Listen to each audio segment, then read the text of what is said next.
नमस्कार, आप देख रहे हैं एचटीवी न्यूज। उत्तर बिहार की प्रमुख खबरों के साथ मैं हूं रणधीर कुमार। खबरों की शुरुआत में डालते हैं आज की सुर्खियों पर एक नजर। समाधान यात्रा के क्रम में मुख्यमंत्री ने मोतिहारी समाहरणालय परिसर स्थित डॉक्टर राधाकृष्णन भवन में की समीक्षा बैठक। विभिन्न विभागों में चलाए जा रहे योजनाओं के बारे में जिलाधिकारी ने दी जानकारी। पूर्वी चंपारण जिला अंतर्गत आदापुर के कोरैया स्थित 71वीं वाहिनी एसएसबी के जवानों के द्वारा निःशुल्क पशु चिकित्सा शिविर का किया गया आयोजन। शिविर में भारी संख्या में मौजूद रहे स्थानीय लोग। नरकटियागंज रेल पुलिस ने की कार्रवाई। ट्रेन के जनरल बोगी से शराब के साथ एक युवक को किया गिरफ्तार, भेजा जेल। ब्रह्मलीन तपस्वी नारायण दास की 106वीं जयंती पर बगही धाम में भव्य यज्ञ का होने जा रहा है आयोजन। श्रद्धालुओं में देखा जा रहा है उत्साह का माहौल। बिहारी अस्मिता के लिए मुहिम चला रहे आईपीएस विकास वैभव के लिए अमर्यादित शब्दों का प्रयोग करना। होमगार्ड डीजी शोभा अहोतकर के लिए बना गले का फांस। युवाओं के साथ साथ बिहार में खास लोग भी कर रहे हैं आईजी विकास वैभव का समर्थन। और पश्चिमी चंपारण के मझौलिया में होने वाले हनुमत प्राण प्रतिष्ठान यज्ञ को लेकर आगामी 28 फरवरी को निकलेगी कलश यात्रा। कलश यात्रा में 1001 श्रद्धालु होंगे शामिल।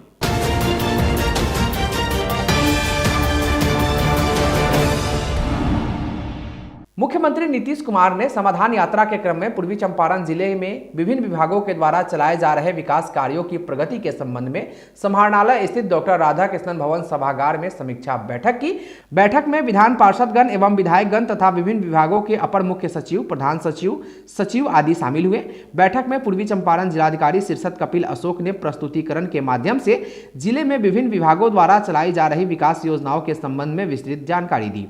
उन्होंने हर घर नल का जल, हर घर तक पक्की गली नालियां, बिहार स्टूडेंट क्रेडिट कार्ड योजना, मुख्यमंत्री निश्चय स्वयं सहायता भत्ता योजना, कुशल युवा कार्यक्रम, 7 निश्चय 1 के तहत जिले में निर्माण किए जाने वाले भवनों की स्थिति, पॉलिटेक्निक संस्थानों में सेंटर ऑफ एक्सीलेंस की स्थापना, औद्योगिक प्रशिक्षण संस्थानों में सेंटर ऑफ एक्सीलेंस की स्थापना एवं मत्स्य संसाधन के विकास के संबंध में जानकारी दी। साथ ही मुख्यमंत्री उद्यमी योजना, अनुसूचित जाति एवं अनुसूचित जनजाति के शैक्षणिक उत्थान के लिए आवासीय विद्यालय, मुख्यमंत्री अनुसूचित जाति एवं अनुसूचित जनजाति छात्रावास अनुदान योजना, महादलित सामुदायिक भवन सह वर्क शेड योजना, जीविका समूह का गठन, मुख्यमंत्री कन्या उत्थान योजना, उच्चतर शिक्षा हेतु महिलाओं को प्रोत्साहन, अल्पसंख्यक छात्रावास योजना सहित अन्य योजनाओं के संबंध में भी मुख्यमंत्री को जानकारी दी गई। समीक्षा बैठक में शामिल जनप्रतिनिधियों ने मुख्यमंत्री के समक्ष अपने अपने क्षेत्र की समस्याएं रखी। जनप्रतिनिधियों की समस्याओं के समाधान हेतु मुख्यमंत्री ने अधिकारियों को निर्देश दिया।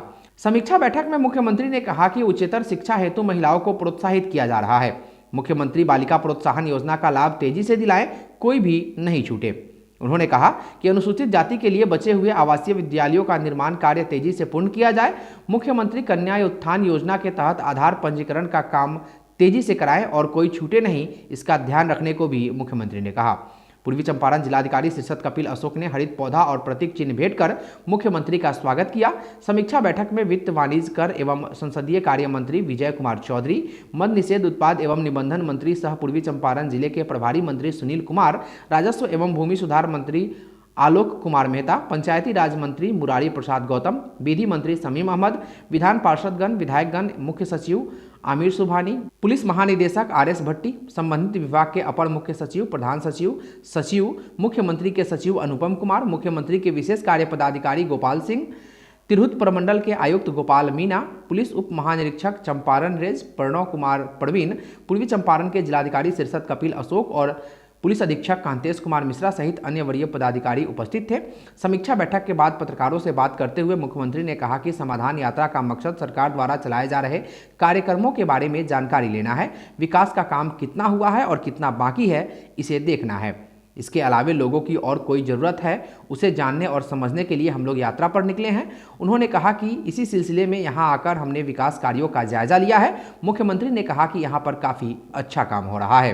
हमारी यात्रा का मकसद तो यही रहा है ना, कार्यक्रमों के बारे में जानकारी लेना, विकास का जो काम है कितना हुआ, कितना वंचित है और उसके अलावे और भी कहीं कोई भी जो ज़रूरत है और लोगों की इच्छा है, तो इन सब चीज़ों को जानने और समझने के लिए ही हमारी यात्रा है। तो उसी सिलसिले में सब जगह जाकर के देखे हैं, बड़ा अच्छा काम हो रहा है। लेकिन जब मीटिंग होती है और उसमें भी लोग बता देते हैं कि कहाँ क्या कमी है, तो हर डिपार्टमेंट के लोगों को इसके साथ जोड़ करके हम रखते हैं। यहाँ भी कुछ लोग रहते हैं और वीडियो से जुड़े हुए रहते हैं पटना से, सब लोग सर, को एक बार आपके बता देते हैं और इसके बाद जो पूरा कर लेंगे और सब लोगों को बता दिया। इसके बाद एक एक चीज़ का कि जो करना है वो पूरा चीज़ को करना है, और जितना हम लोगों की घोषणाएँ उसके अलावा उसको अगर पूरा नहीं हुआ तो उसको पूरा करना है, और जहाँ कहीं भी और आवश्यकता है तो उसके लिए भी काम करेंगे। सर, आपकी यात्रा को मैंने हर जगह कवर किया है, क्या अलग लग रहा है मोतिहारी में? क्या आपकी यात्रा को मैंने हर जगह देखा है, कवर किया, कल मुजफ्फरपुर में मैं था, क्या अलग लगा मोतिहारी में? सबसे अलग क्या लगा यहाँ पे? सबका ठीक ही है जी जी, आप लोग जानते हैं ना भाई कि हम तो कोई ऐसा जगह है जी जी, जहाँ हम इतना ज़्यादा पहले घूमते नहीं रहे हैं। जी जी, तो इस बार तो हम जान बुझ करके देखना चाहते थे ना कि इतना काम करते रहे, कुछ भी हुआ, और कभी फ्लड का सिचुएशन रहता उसमें भी एक एक चीज़ को देखते हैं, बाकी समय में भी देखते हैं। मामला है कि बापू की न है, तो इसके लिए तो जब आए थे 1917 की बात करें, तो उसके बाद आप जानते हैं कि 2017 में हम लोगों ने जो कार्यक्रम का आयोजन करवाया थी शताब्दी, और उसके लिए कहाँ कहाँ घूमे, वो एक जगह छोड़े और जहाँ से पैदल चल करके भी चले, तो एक एक चीज़ को, और ऐसे भी हर चीज़ को तो जानते ही रहे। लेकिन अभी हमारा मकसद यही था कि जो भी काम हो रहा वो तो हो ही रहा है, लेकिन और कुछ होना चाहिए, उन सब चीज़ों को समझना और जानना, तो यही मेरा मकसद है। पूर्वी चंपारण के आदापुर स्थित भारत नेपाल सीमावर्ती क्षेत्र के कोरैया पोस्ट पर तैनात 71वीं वाहिनी एसएसबी के जवानों ने पशु चिकित्सा शिविर का आयोजन किया। शिविर के माध्यम से निःशुल्क इलाज और दवा का वितरण किया गया। शिविर का आयोजन सीमावर्ती क्षेत्र के पचपोखरिया गांव में किया गया था। शिविर में एसएसबी के assistant commandant doctor Gurvinder Singh के द्वारा सैकड़ों पालतू पशुओं का इलाज किया गया। इस निःशुल्क चिकित्सा शिविर में सैकड़ों की संख्या में किसान अपने पशु का इलाज कराए। इलाज के पश्चात निःशुल्क दवाइयों का भी वितरण किया गया। वहीं इस तरह के आयोजन के लिए पचपोखरिया गांव के ग्रामीणों ने एसएसबी के जवानों का धन्यवाद दिया तथा हमेशा ऐसे ही कार्यक्रम आयोजित करते रहने की मांग की। गौरतलब हो कि एसएसबी के जवानों द्वारा सीमावर्ती क्षेत्र में ग्रामीण उत्थान और विकास के लिए हमेशा कार्यक्रम चलाया जाता है। नरकटियागंज रेल पुलिस ने गाड़ी संख्या 05450 के जनरल बोगी से शराब के साथ एक युवक को गिरफ्तार किया है। गिरफ्तार युवक की पहचान पूर्वी चंपारण के मेहसी थाना अंतर्गत ताड़ा पाकड़ गांव निवासी सूरज कुमार के रूप में की गई है। इस संदर्भ में रेल थाना अध्यक्ष संतोष कुमार ने बताया कि सर्च अभियान के दौरान उक्त गाड़ी के एक बोगी से एक युवक को गिरफ्तार किया गया है। गिरफ्तार युवक के पास से एक पिट्ठू बैग मिला, जिसकी जांच करने के बाद 750 ml की 8 पीस मैजिक मोमेंट विदेशी शराब बरामद की गई। बरामद शराब को जब्त करते हुए गिरफ्तार आरोपी के विरुद्ध मामला दर्ज कर आगे की कार्रवाई की जा रही है। ब्रह्मलीन तपस्वी नारायण दास की 106वीं जयंती पर बघी धाम में भव्य यज्ञ का आयोजन किया जा रहा है। 10 दिवसीय इस महायज्ञ में 3000 राम नाम जापकों के द्वारा राम नाम जप किया जाएगा। वहीं 27 हवन कुंडों में वृंदावन से आए आचार्यों के द्वारा हवन कराई जाएगी। इस महायज्ञ में देश के कोने कोने से इस बार 15 लाख श्रद्धालुओं के शिरकत करने की संभावना है। वहीं दूसरी ओर सूबे के मुख्यमंत्री नीतीश कुमार का भी इस महायज्ञ में शिरकत करने की संभावना है।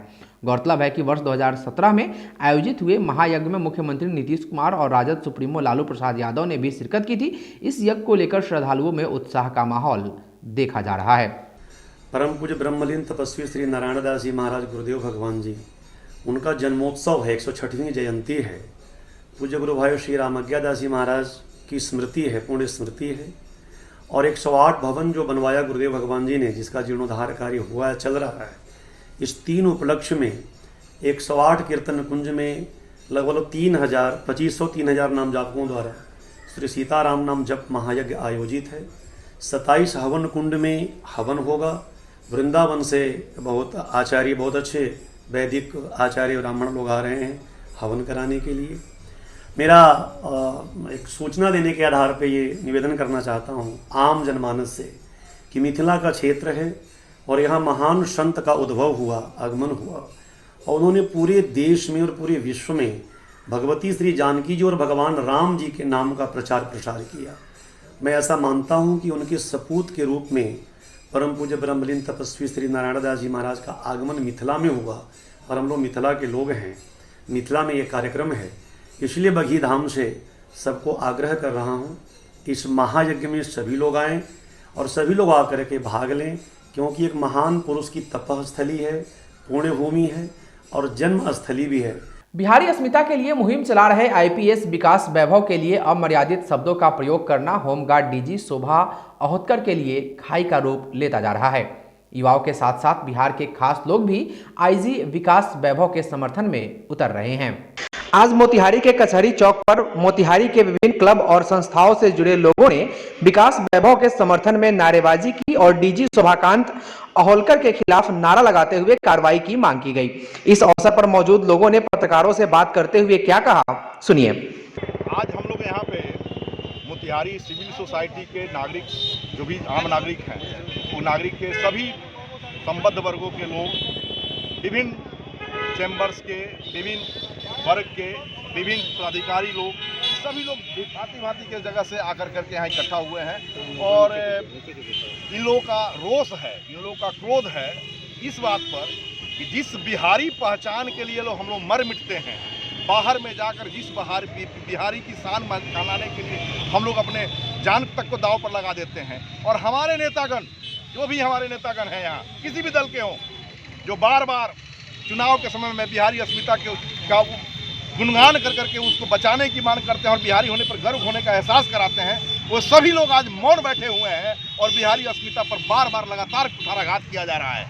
कभी किसी के द्वारा गाली गुप्ता मीटिंग के दौरान, जो लोग ऐसे हैं जिनसे हम एक्सपेक्ट करते हैं कि इनका जो कंडक्ट और एक्शन होगा, इनका जो कार्यशैली होगा वो ज़्यादा सोफिस्टिकेटेड होगा, ज़्यादा फिल्टर्ड होगा, ज़्यादा अनुशासनिक और शिष्ट होगा, वे लोग ऑन कैमरा पर पकड़े गए हैं गाली गलौज करते हुए, वल्गर बातों को बात करते हुए।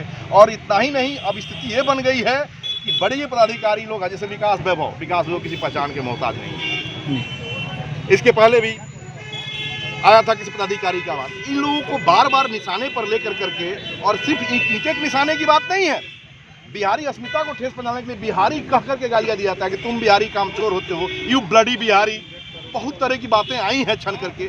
इसका हम लोग प्रोटेस्ट कर रहे हैं कि हम लोग का सबसे बड़ा काम है कि बिहारी पहचान और बिहारी अस्मिता की रक्षा करना। अगर ये रक्षा करने में हम लोग सफल नहीं हो पा रहे हैं, इसलिए प्रोटेस्ट नहीं कर पा रहे हैं, तो समझिए कि हमारे बिहारी समाज का जो आत्मसम्मान है वो मृत प्राय हो गया है। लेकिन यहाँ मोतिहारी के जो लोग हैं, वो लोग ये अपने आत्मसम्मान को आज भी जगाए हुए हैं। कि आम आदमी वहाँ तक नहीं पहुँच पाता है।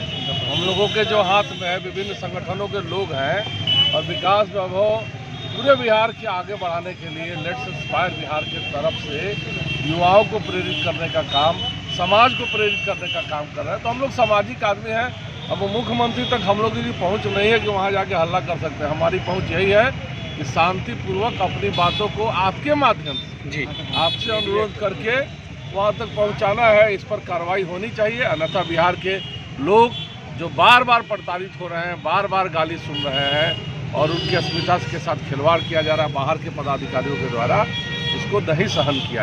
मुख्यमंत्री हैं, सूबे के मुखिया हैं, सूबे के मुख्यमंत्री हैं, उनका यह काम है, दायित्व है कि जो सिस्टम है उनका, उसको एडमिनिस्ट्रेटिव सिस्टम को का सामंजस्य बैठा कर रखें। तो वो एडमिनिस्ट्रेटिव प्रोसीजर की बात कर रहे हैं, उससे हम आम नागरिकों को क्या लेना देना, हमें उससे कोई मतलब नहीं। हम बिल्कुल राह चलते हुए आम आदमी हैं। हमें इस बात से ठेस पहुंचा है कि you bloody Bihari, bloody bastard Bihari बोल के क्यों उनको गाली दिया गया। हम भी बिहारी हैं, नीतीश जी भी बिहारी हैं, हमारे जितने नेता हैं सब बिहारी हैं। 12 करोड़ बिहारियों की बात हो रही है, सिर्फ एक विकास वैभव की बात नहीं हो रही है। हमारा ये कहना है कि जो ये तानाशाही रवैया के बड़े पदाधिकारी हैं, डीजी रैंक के लोग हैं, आईजी क्या छोटा रैंक का आदमी होता है, उसको आप गाली देंगे तो भाई हम लोगों का तो कोई वैल्यू ही नहीं है। आप जब मन कुचल दीजिएगा। तो हमारा इस बात से विरोध है कि आप बड़े पदाधिकारी हैं तो इतने रोब में मत रहिए। यह लोकतंत्र है, यहाँ सबको बोलने का अधिकार है और सबको सुनने का भी अधिकार है। आप फिर बोल नहीं सकते हैं। विश्व पटल पर व्याप्त आतंकवाद, व्यभिचार, अराजकता और असंतोष को खत्म कर सुखद राम राज्य की स्थापना हेतु आगामी 28 फरवरी को श्री हनुमत प्राण प्रतिष्ठा यज्ञ को लेकर कलश यात्रा निकाली जाएगी। उक्त जानकारी कथावाचक आचार्य उमेश त्रिपाठी ने दी। उन्होंने बताया कि मझौलिया प्रखंड क्षेत्र के श्यामपुर बैठनिया में यह यज्ञ आयोजित होगा। जिसमें कलश यात्रा हेतु 1001 श्रद्धालु शामिल होंगे। मंडप प्रवेश यज्ञारंभ 1 मार्च को होगी तथा यज्ञ की पूर्णाहुति 4 मार्च 2023 दिन शनिवार को होगी। निवेदक शंभू महतो ने क्षेत्रवासियों से इस यज्ञ में सहयोग करने की अपील की है। आज के लिए बस इतना ही। एचटीवी न्यूज पर प्रसारित होने वाली खबरें प्रोग्राम्स आप GTPL के चैनल नंबर 985 और डेन के चैनल नंबर 155 के साथ साथ आप अपनी सुविधा अनुसार मोबाइल फोन पर भी देख सकते हैं। अगर आप हमें YouTube के माध्यम से देखना चाहते हैं तो एचटीवी न्यूज के ऑफिशियल YouTube चैनल को सब्सक्राइब करें और बेल आइकॉन दबाकर ताज़ा वीडियोज की नोटिफिकेशन प्राप्त करें। फेसबुक पर हमारे साथ जुड़ने के लिए एचटीवी न्यूज के फेसबुक पेज को लाइक करें और ट्विटर पर एचटीवी न्यूज को फॉलो करें। तमाम लेटेस्ट अपडेट के लिए देखते रहिए बिहार का सबसे तेजी से उभरता न्यूज चैनल एचटीवी न्यूज, सच की आवाज़। नमस्कार।